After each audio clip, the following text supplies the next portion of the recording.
Good morning students. Psychology में आप psychology में हम लोग पढ़ रहे थे क्लास 11 का chapter cell structure and function.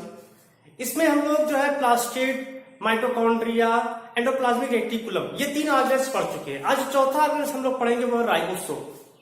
Ribosome की अगर हम लोग बात करें तो ये जो राइबोसोम होता है, इस राइबोसोम की खोज अगर सबसे पहले बात करें कि खोज किसने किया, तो सबसे पहले वैसे तो इसकी जो खोज किए थे, जो देखे थे, हालांकि श्रेय इसको दूसरे जाता है, लेकिन फिर भी जो खोज है इसको सबसे पहले रॉबिन्सन एंड ब्राउन ने किया था।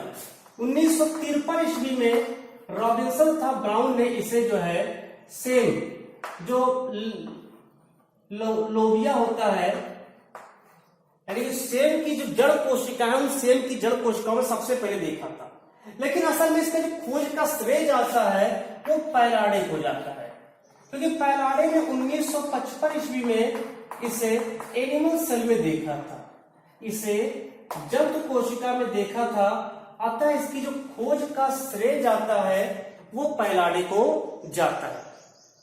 राइबोसोम की अगर बात करें तो राइबोसोम होता है, इस राइबोसोम का जो निर्माण होता है वो आरएनए और प्रोटीन से मिल करके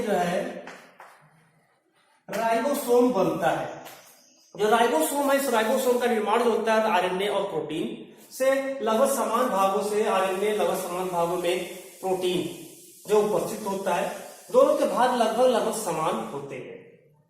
इसके अलावा अगर राइबोसोम की प्रेजेंस की बात करें, कहां पर ये प्रेजेंट होता है, जो राइबोसोम होता है ये अगर हम प्रोकैरियोट्स की बात करें तो प्रोकैरियोट सेल में भी पाया जाता है। प्रोकैरियोट्स की जो साइटोप्लाज्म है उस साइटोप्लाज्म में पाया जाता है। अगर हम यूकैरियोट्स की बात करें तो यूकैरियोट्स में या साइटोप्लाज्म में पाया जाता है, या फिर जो एंडोप्लाज्मिक रेटिकुलम है उसकी सतह से चिपका हुआ भी पाया जाता है।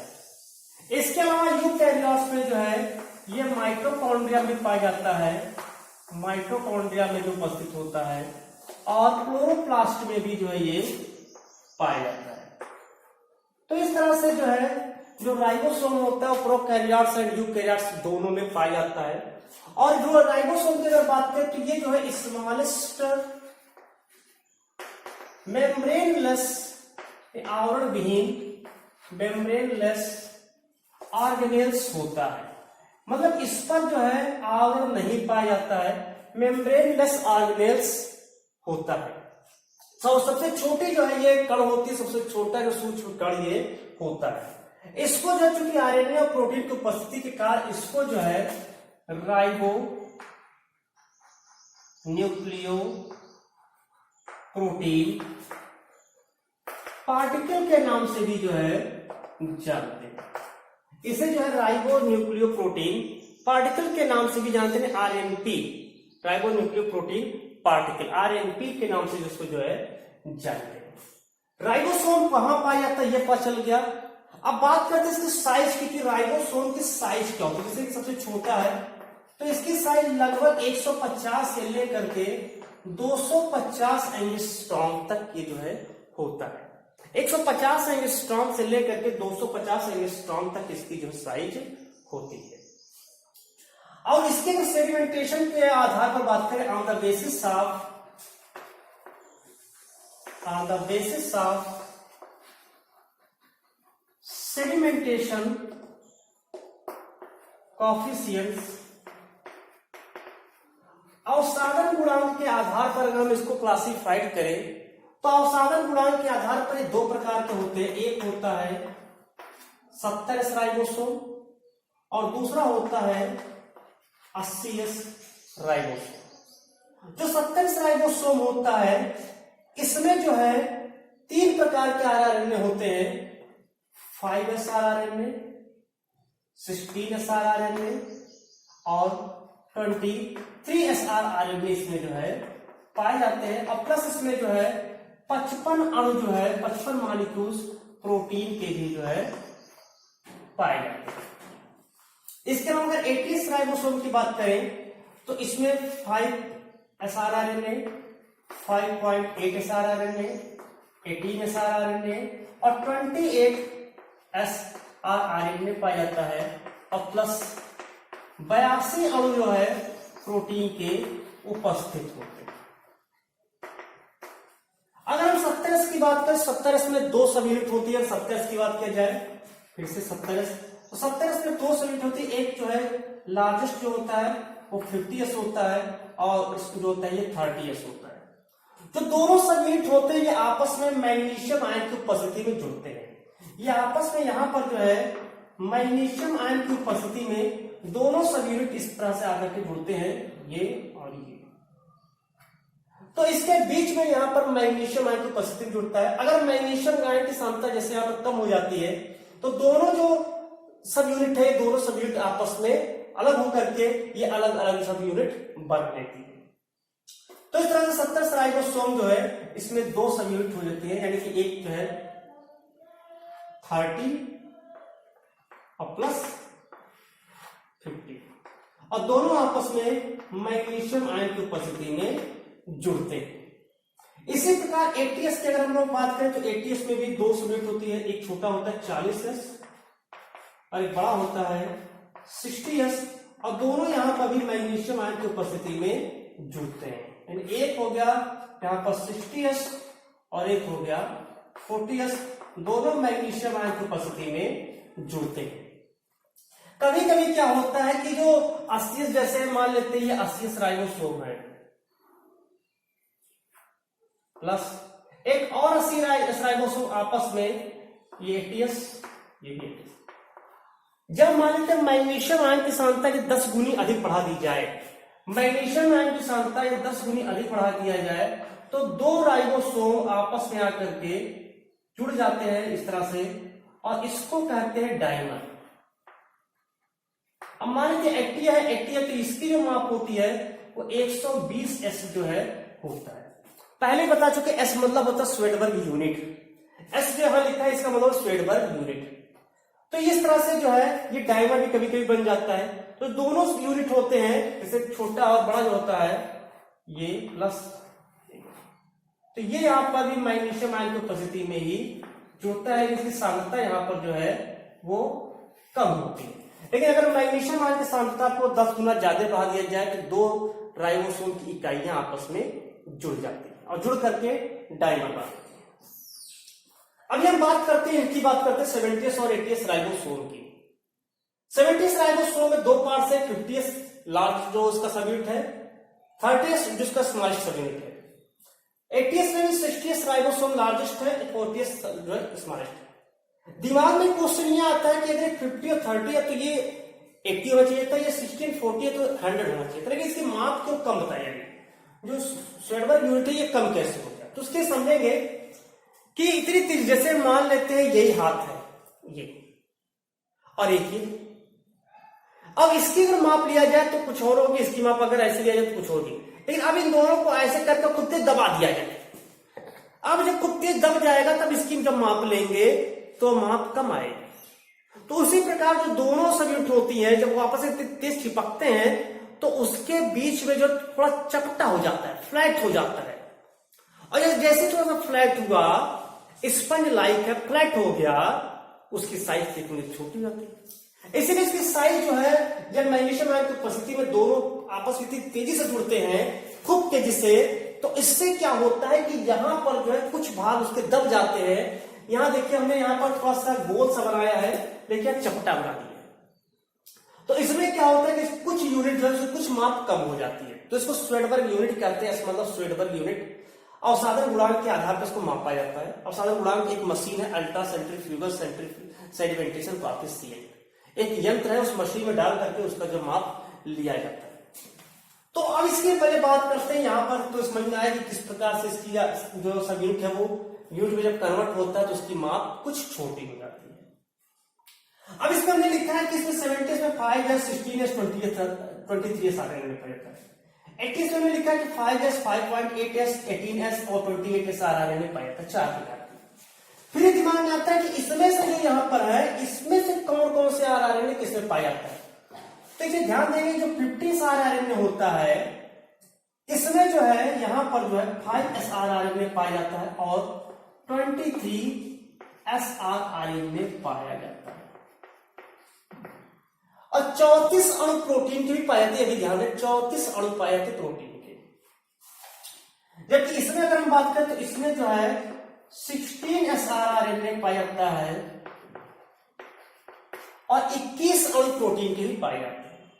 तो ये समझ में आया कि जैसे ध्यान रहे कि 50 SRRNA में 5s और 23 SRRNA पाया जाता है, 30s में 16 SRRNA पाया जाता है। ये पहले वाले का समाप्त हुआ। 80 SRRNA में कौन कौन सा पाया जाता है? 60 SRRNA होता है, इसमें 5s पाता है, 5.8s पाता है और 28 SRRNA पाया जाता है। अगर हम बात करें इसके 40s वाले में, 40s वाले में यहां पर जो है 18 SRRNA उपस्थित। तो इस तरह से 70 और 80 राइबोसोम जो होता है उसकी जो उप इकाइयां होती है, उसकी उप इकाइयों में कभी कभी पूछ लेता है बोर्ड में भी जो है या कंपटीशंस में कि कौन कौन से आरएनए यहां पर जो आरआरएनए पाए जा रहे हैं। तो ये ध्यान रहे कि कौन कौन से आरआरएनए से पाए जाते हैं। 50 है तो उसमें 5s 23s आरआरएनए है, 30s है तो उसमें 16s आरआरएनए है, 60s वाला है तो मतलब 5s 5.8s and 28s rRNA पाए जाता है। अगर 40s है तो उसमें 18s आरआरएनए पाया जाता है। तो ये चीज तो ये ध्यान रहे कि ये याद होना चाहिए और दूसरे नंबर ये याद है और फिर इसके बाद ये पूरा पार्ट इसके याद रखना चाहिए। ये राइबोसोम है। राइबोसोम जो होता है कभी कभी राइबोसोम जो एमआरएनए स्ट्रैंड पर जाता है तो एक एमआरएनए स्ट्रैंड पर जो है 4 से 5 जो है राइबोसोम यहां पर जुड़ जाता है। 4 से 5 राइबोसोम यहां पर एक एमआरएनए स्ट्रैंड पर जुड़ जाता है। कब जुड़ता है? जब प्रोटीन सिंथेसिस होता है। ठीक है, ये एमआरएनए स्ट्रैंड है। जब इस एमआरएनए स्ट्रैंड पर 4 से 5 राइबोसोम आकर के जुड़ता है इसको हम लोग राइबोसोमल आरएनए कहते हैं। जब ये आकर के जुड़ता है तो यहां पर जब 2 से अधिक राइबोसोम जुड़ता है तो इसको कहते हैं पॉलीराइबोसोम। पॉलीराइबोसोम या कभी कभी इसको पॉलीसोम कहते हैं। ध्यान रहे पॉलीसोम भी कह सकते, कंफ्यूजन हो जाता है बच्चों के पॉलीसोम क्या है। तो पॉलीसोम कुछ और नहीं, पॉलीराइबोसोम है जब 4 से 5 राइबोसोम की इकाइयां एमआरएनए स्ट्रैंड पर आकर के जुड़ जाती हैं, उस दशा को पॉलीसोम या पॉलीराइबोसोम कहा जाता है। तो ये पॉलीसोम या पॉलीराइबोसोम होता है। डाइमर क्या होता है पता चल गया, 2 राइबोसोम की इकाइयां आपस में जुड़ते हैं उसको हम लोग डाइमर कहते हैं। अगर हम इसके फंक्शन की बात करें तो इसका फंक्शन क्या होता है राइबोसोम का। राइबोसोम के फंक्शन की अगर बात किया जाए कि क्या होता है इससे फंक्शन, तो बहुत छोटा सा टॉपिक है राइबोसोम का फंक्शन। कोई टॉपिक नहीं, एक लाइन का जवाब है। ये राइबोसोम का एक ही कार्य है, फंक्शन ऑफ राइबोसोम। जो राइबोसोम होता है इसके फंक्शन की अगर हम लोग बात करें तो एक ही इसका फंक्शन होता है प्रोटीन सिंथेसिस। एक ही इसका फंक्शन होता है प्रोटीन सिंथेसिस। होता कैसे है कि जो एमआरएनए जो है, एमआरएनए डीएनए से जो है एमआरएनए डीएनए के कॉम्प्लीमेंट्री जो स्ट्रैंड होता है, डीएनए के अनुपूरक खंडों पर या डीएनए के टेम्पलेट सेगमेंट से एक एमआरएनए का निर्माण होता है केंद्र के अंदर। वो केंद्र से अंदर से जब बाहर आता है साइटोप्लाज्म में, तो उस साइटोप्लाज्म में जो है जो राइबोसोम होता है वो राइबोसोम जाकर के उस एमआरएनए पर जुड़ता है, पॉलीसोम बना लेता है। अभी यहां पर जो है राइबोसोम यहां पर आ गया, इसको कहते हैं आरआरएनए। फिर टीआरएनए अमीनो एसिड को लेकर के आता है और ला करके इसी राइबोसोम पर उसकी जो है जो उसके अमीनो एसिड उस अमीनो एसिड को जो है आपस में पेप्टाइड बॉन्ड के द्वारा जोड़ करके फिर वो जो है परिवर्तन आगे की ओर करते प्रोटीन बनाते हैं।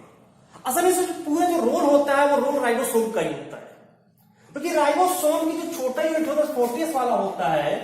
40s की अगर राइबोसोम की बात करें तो इसमें जो है 3 सेगमेंट, यहां 3 1 2 3 और एक 4 बाइंडिंग साइट होता है। इस बाइंडिंग साइट से एमआरएनए से जुड़ जाता है, एमआरएनए से इसको एमआरएनए बाइंडिंग साइट कहते हैं। ये ई साइट होता है, ये पी साइट होता है, ये ए साइट होता है। तो ई साइट, पी साइट, ए साइट। तो पहला जब आता है एमिनो एसिड तो उसके पी साइट से जुड़ता है। मिथुनिन का जो टी वो एंटीकोड आता है, टीआरएनए लेकर के आता है, मेट टीआरएनए, वो पी साइट से जुड़ता है, पी साइट से बीच में। लेकिन उसके बाद जितने भी एमिनो एसिड रहता है वो ए साइड से जुड़ता है। तो इसके जो होता है, जब तक वहां पर ध्यान दें, जब तक मेथ्यूरिन जाकर के अपने कोड को ढूंढ नहीं लेता तब तक जो सिस्टस वाला से नहीं जुड़ता है। जैसे ढूंढ लेता है तब जाकर के सिस्टस वाला भी आकर के जुड़ जाता है। तो खैर अभी तो हम लोग बात प्रोटीन सिंथेसिस पढ़ेंगे। यहां पर समझना है कि मेन जो फंक्शन होता है राइबोसोम का वो होता है प्रोटीन सिंथेसिस करना, प्रोटीन का संश्लेषण करना। मतलब इसी की उपस्थिति में प्रोटीन बनता है, इसीलिए इसको एक नाम से जानते हैं, राइबोसोम को प्रोटीन फैक्ट्री कहते हैं। राइबोसोम को प्रोटीन बनाने वाली फैक्ट्री यानी प्रोटीन फैक्ट्री के नाम से ही जानते हैं। इसको प्रोटीन फैक्ट्री ही कहा जाता है क्योंकि यहां पर प्रोटीन संश्लेषण होता है। तो इस तरह से जो राइबोसोम है सबसे छोटा कण भी हमारे कोशिकाओं में पाया जाता है, सबसे छोटा स्मॉलेस्ट पार्टिकल्स है, और प्रोकैरियोट्स और यूकैरियोट्स दोनों पाया जाता है। बस थोड़ा सा अंतर यह है कि प्रोकैरियोट्स में 70 टाइप का राइबोसोम पाया जाता है और यूकैरियोट्स में 80 और 70 दोनों पाए जाते हैं। ठीक है, तो इस तरह से जो राइबोसोम है, इस राइबोसोम के बारे में जो भी इसके फंक्शंस हैं, उसके जो यहां पर स्ट्रक्चर है, उस स्ट्रक्चर को यहां पर जाने। इसके बाद हम लोग साइटोलॉजी में अगले पार्ट से भी पढ़ा जाएगा। तब तक के लिए धन्यवाद।